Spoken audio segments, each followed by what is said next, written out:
Step into the darkness where reality blurs and nightmares come alive.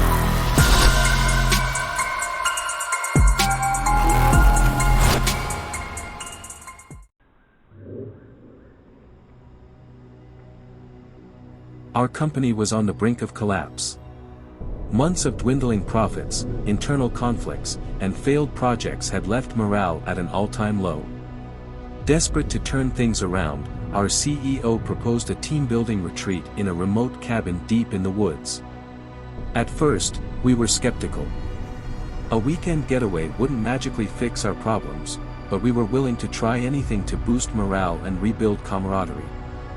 And so, with cautious optimism, we packed our bags and set off into the wilderness. The cabin was quaint, surrounded by towering trees and the gentle murmur of a nearby stream. It was a far cry from the sterile offices we had grown accustomed to, and for a brief moment, it felt like we were worlds away from the pressures of corporate life. But beneath the surface, tension simmered. Layoffs loomed on the horizon, and rumors swirled about the company's uncertain future. We tried to put on a brave face, to focus on the tasks at hand, but the specter of failure hung over us like a dark cloud. As we settled into the retreat, it became clear that this weekend was about more than just team building. It was a last-ditch effort to salvage our sinking ship. And for a brief moment, it seemed like it might just work. We laughed, we bonded, and for the first time in months, it felt like we were a team again. But then, the disappearances began. It started with Mark, our top sales executive.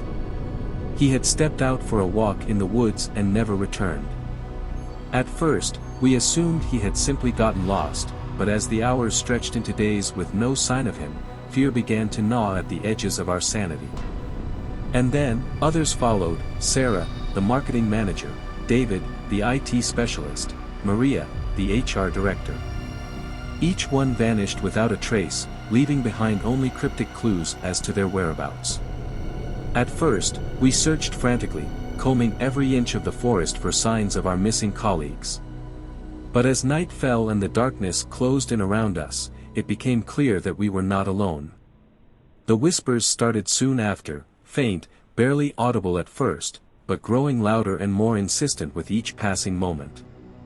They spoke of vengeance, of retribution for sins long forgotten, and we knew that whatever hunted us in the darkness was not of this world. As paranoia gripped us, suspicions ran rampant. We turned on each other, accusing one another of foul play, of being in league with the malevolent force that stalked us from the shadows. But amidst the chaos and confusion, one thing became clear: our retreat had become a battleground, a fight for survival against an enemy we could not see or comprehend. As the disappearances continued, rumors began to circulate among the remaining employees. Whispers of a disgruntled former employee who had been fired a year ago for embezzlement and misconduct grew louder with each passing day. His name was Tom.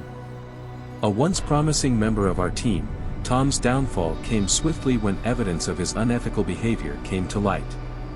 He had been siphoning company funds for personal gain, jeopardizing the stability of our company and the livelihoods of everyone who worked there.